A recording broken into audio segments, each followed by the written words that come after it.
Hi, everyone. Thanks for joining us today. I'm Neka Chiazor, Vice President, Government and Public Affairs for Cox Communications in Virginia.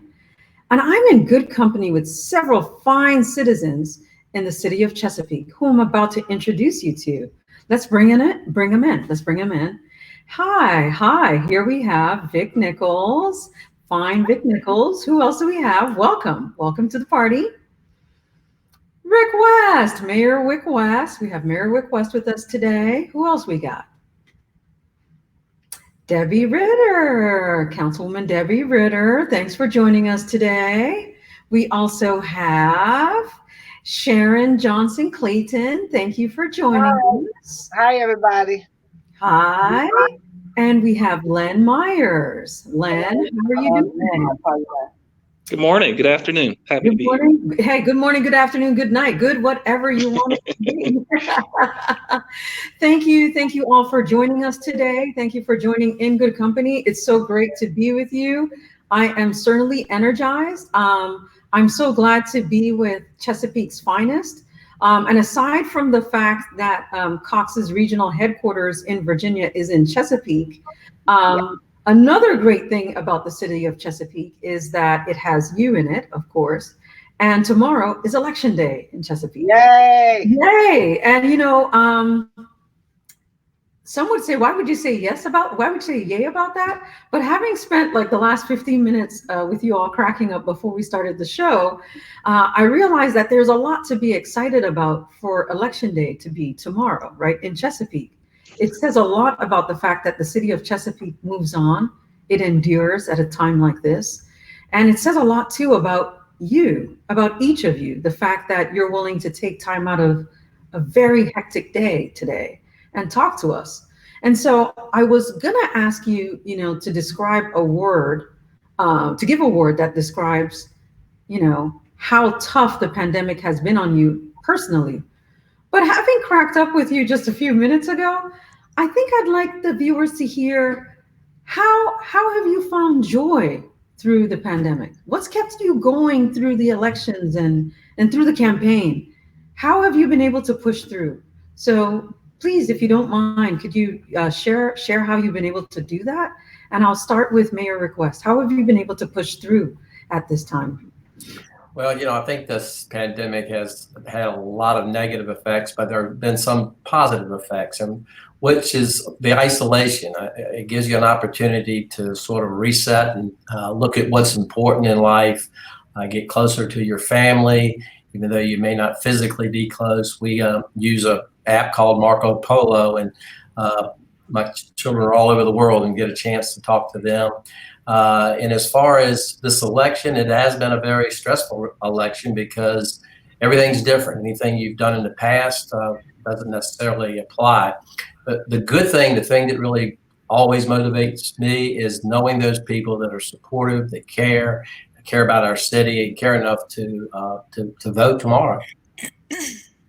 Thank you. So I'll just go around clockwise. I'll go to Councilwoman Debbie Ritter. How have you been able to push through at this time? Thank you. Well, I'm not sure I've been a concern of mine. But what has really kept us going here is, I call it a silver lining. And I try to look for that every day. And one of the best silver linings for me is the reaffirmation of the goodness of the people in our city, how they banded together to help others.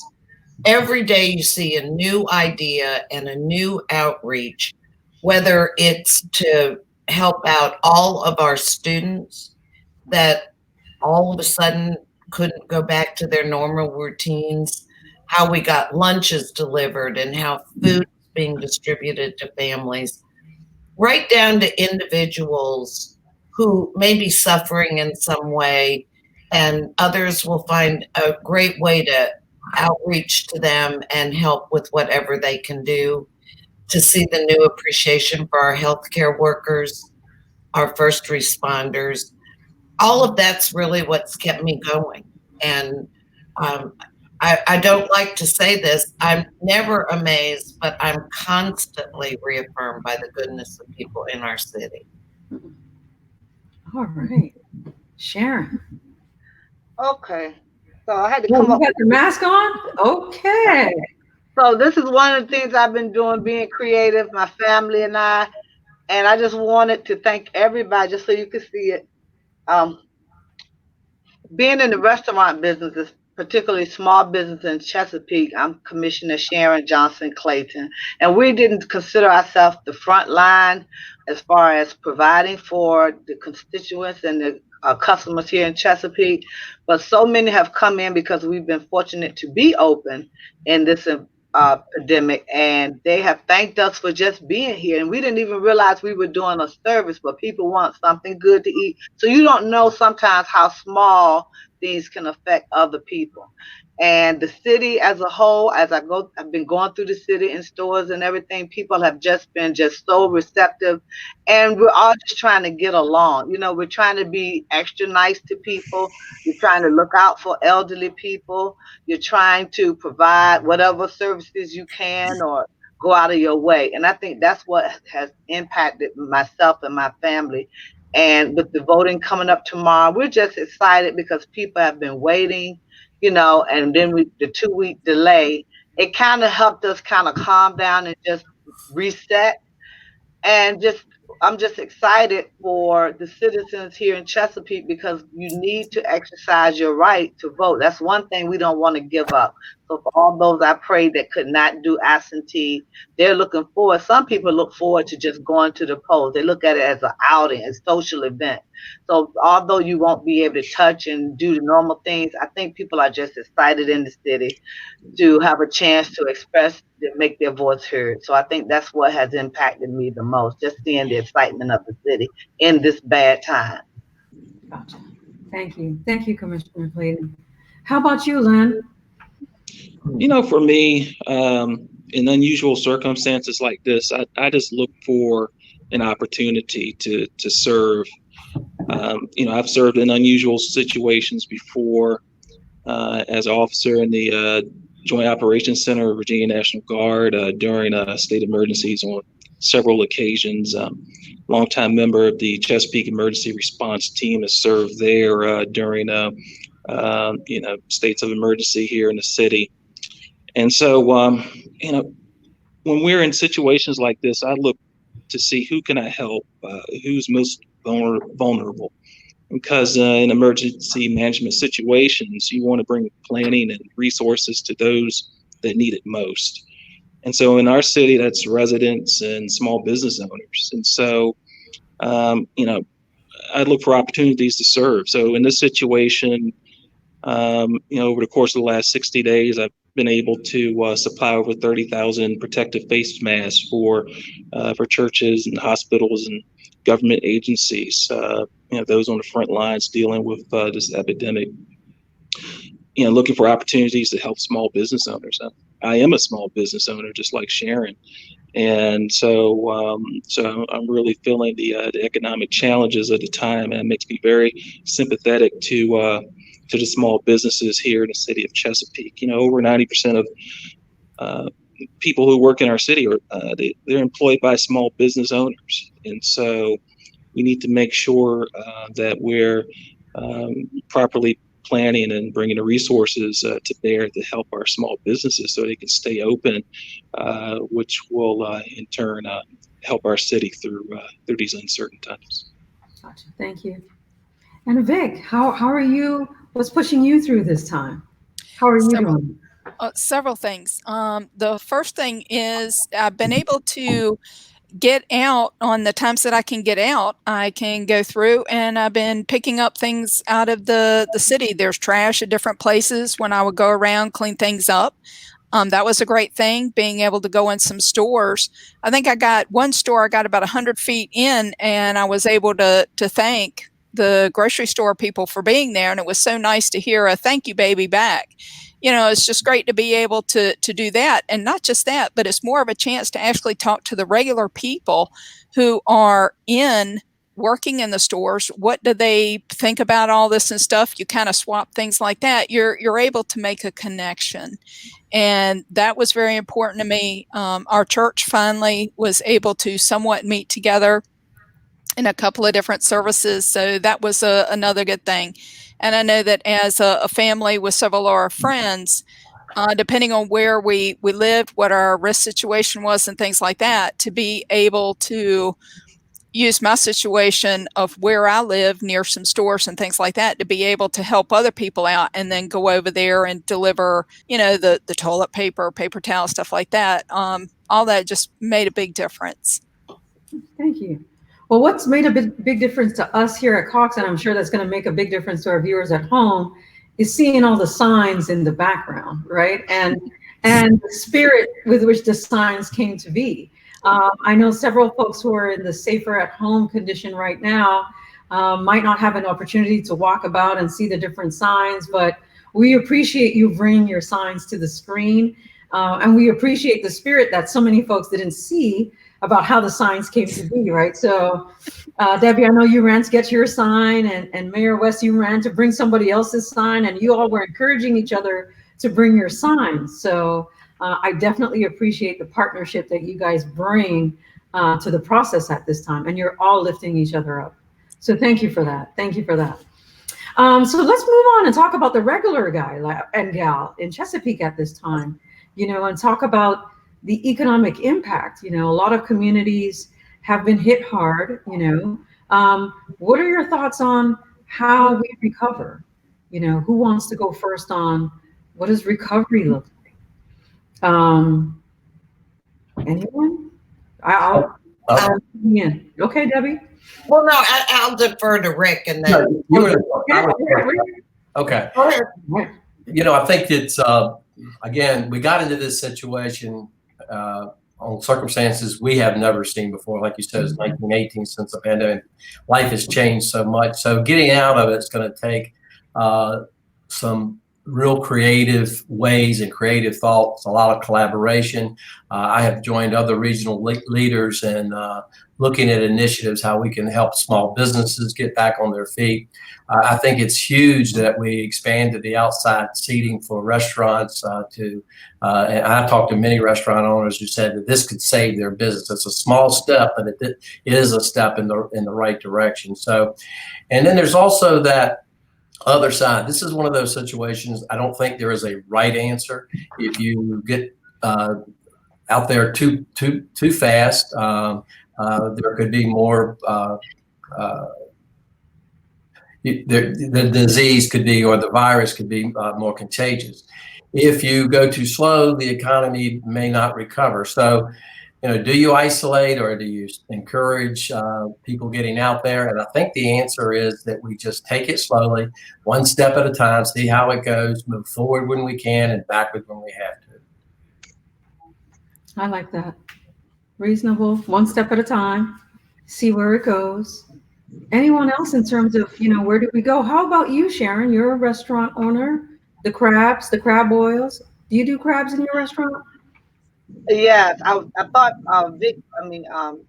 Debbie was gonna go. I don't want to jump in. You okay, Debbie? You want to go? Oh no, go right ahead. I'll wait for you. Okay. Well, yeah, it's a challenge for us as a small business owner because some of the supplies that we need, we're finding they're short. And you're thinking about masks and things of that nature. Well, think about there's no seasoning in the Chesapeake Bay where I can get Old Bay seasoning. That's what we're known for. Or it's the small things like the crab shells, or just your supplies are coming up short because the manufacturers are closing. Some of the big companies are not supplying bags, brown bags, that because everybody went to takeout, we don't have a supply of just the bags to put your product in. So just to become creative and find ways to order your things online and, to help out the other businesses who call and say, do you have this and you have that? We've been kind of we have a network now of people, other restaurants. And the blue crabs are, hard to find because the weather hasn't been cooperating. And then, you have some of the crabbers are not going out because of their family situation. So you just have to reinvent yourself. And that's what we're known for here. And, and our customers are very, excited to just be able to come in. We were already takeout only. And so that was a plus for us. However, like I said, getting your supplies. It's Memorial Day weekend coming up. And as you know, the storms are coming in, and with people not really being full staffed in the boating industry and the crabbing industry, so I'm going to be short, and the customers want something good, a treat, they want to do something that if whole family can eat crab. So that's one thing we realize, that people are just excited about the fact that we're able to supply them with something different and something delicious to eat. And that's what we provide here. And I know Rick and the team, as we put in it tomorrow, we may hopefully have a different perspective of people, or whoever's in those seats, they will make sure that our city responds well. And I'm comfortable knowing that any one of us who the voters decide to lead us out of this pandemic and out of this financial hardship would do a great job. So, and that's what I have solace in myself.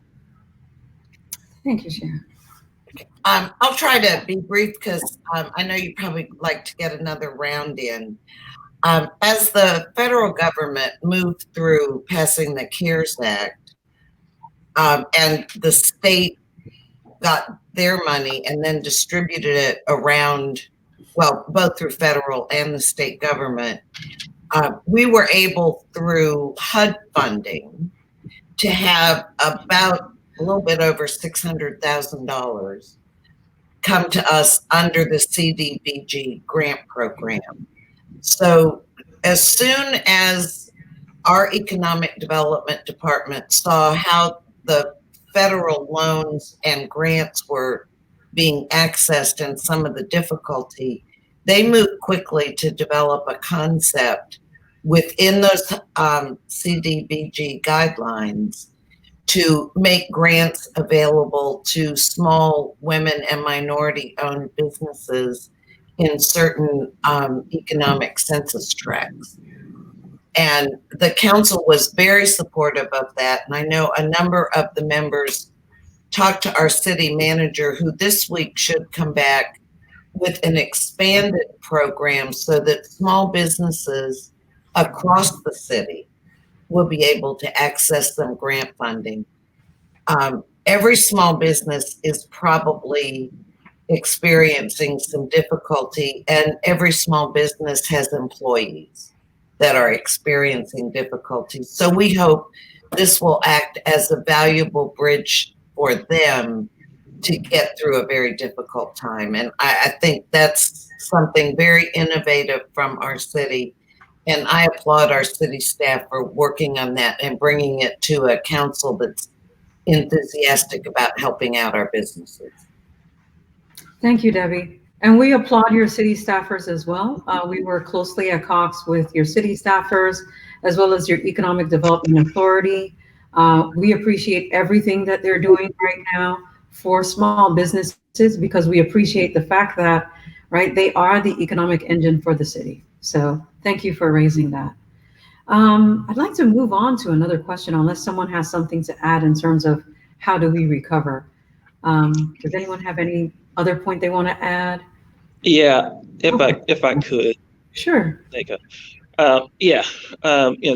for me, this is a situation where the city could move a lot faster, at least in terms of imagination and how we can help our citizens, so that when the funding becomes available, then we can move forward from day one. For instance, the city of Hampton has already had a small business assistance grant that they orchestrated back in April. Unfortunately, the funds have been expended.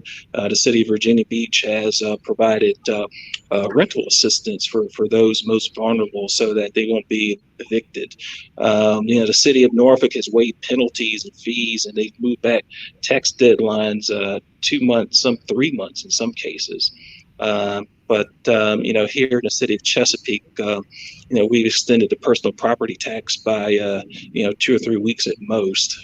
So I think there's tremendous opportunity to do more, because our residents and our small businesses are hurting, and we just need more immediate action. Thank you, Lynn. And if I could, real quick, one of the things that makes me reflect on some of the things that we had talked about before the camera started rolling is the fact that we have to take a look at previous decisions and think, in light of what we know now and how things can be, how things can change so quickly, how decisions could be made better in terms of saving money, giving $750K a year to Dollar Tree, who really doesn't need that money. That $750K a year could sit there and help a number of SWAM businesses. One of the things I said, I was the first one to bring it up last Tuesday, was in regards to the African American businesses in South Norfolk who have just come up in the past year or so through planning commission and got their business and everything, and they really don't have but so much of a loyal clientele. They haven't had a chance to bring it up. So that's one of the big things for me, and also overdevelopment, because right now we're also looking at the issue of our schools, the facilities, a $300 to $800 million fix for that, and of course now we have COVID. So a number of those things really come to light as how past decisions affect what's going forward. Thank you. All right. So I've heard several things from you all today. I've heard looking back, thinking forward. I've heard SWAM, small business development. I've heard, taking caution to not move too fast, but not be too slow at the same time. These are all the salient steps that we need to consider as we look to how to recover expediently in the city of Chesapeake. So as we're talking about our great city, and we're looking at a clock of 10 minutes winding down, our voters, right? As we think about the voter and we think about tomorrow, think about the voting booth, think about the experience that we would have had in the past, and what would you say to the voter as they're approaching voting tomorrow? I guess my question is, we know that some people have had a chance to do absentee voting. What do people need to know to be safe if they choose to vote in person tomorrow? But there's a question before that.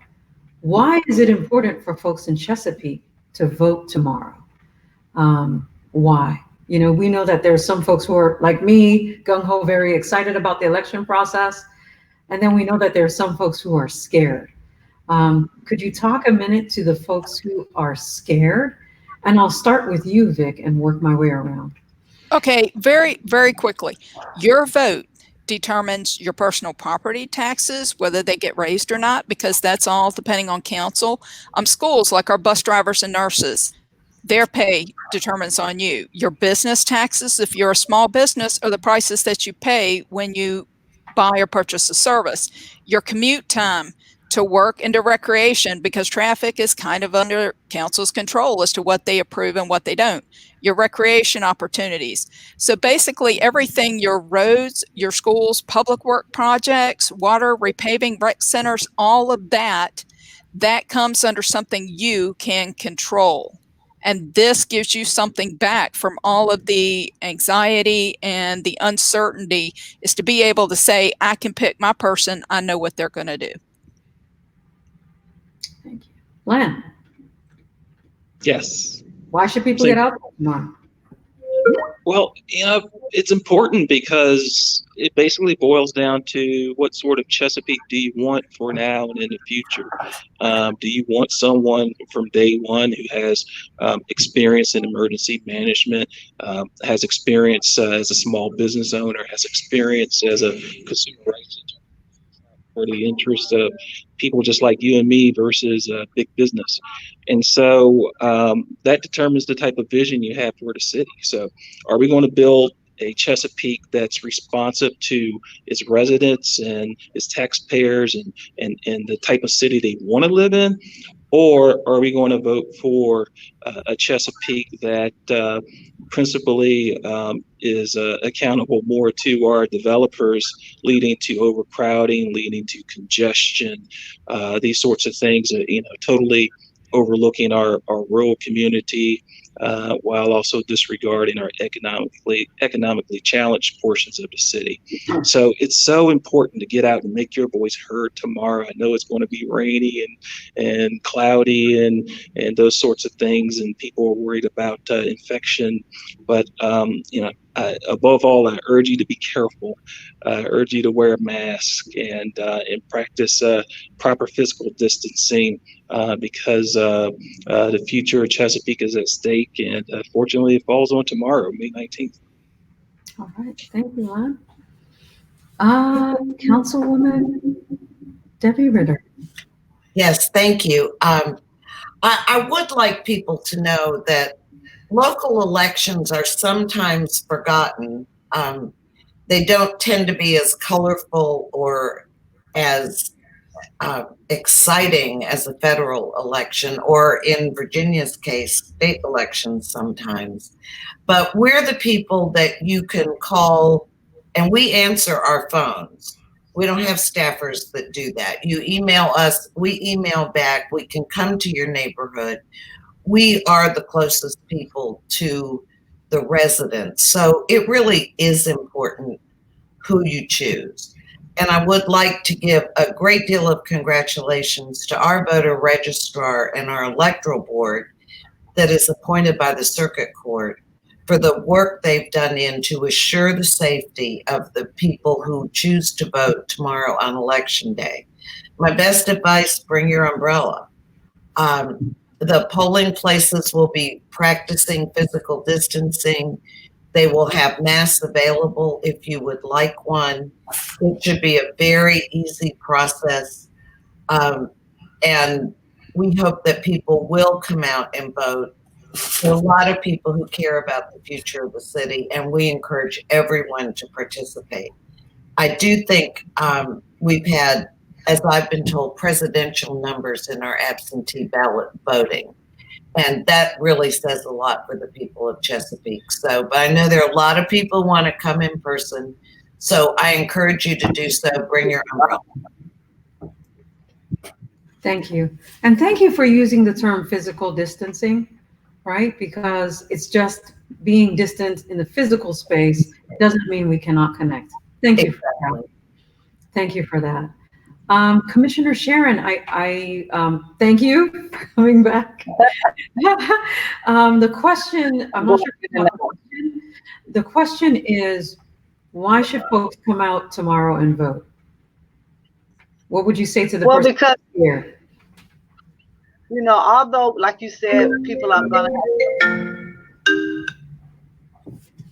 people are going to have reservations because of the situation, but I've volunteered at the Board of Elections. I've worked the polls myself for several years, and I know that they're going to take all the precautions necessary, and that they are taking the precautions necessary. And I also, like Debbie, would like to thank them for the effort and time they're putting in to make all of us feel safe and to know that we will be safe when you go out to exercise your right to vote, to make your voice heard in the city of Chesapeake.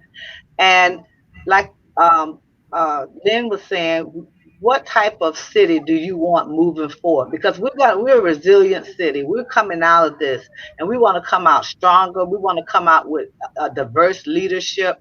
We want to come out of this with people who understand small businesses, I've been already working with city council on several initiatives myself, and with the other people in the city, the police department, the first responders. So you need people who have experience and who are not just data driven, but the compassion of the city.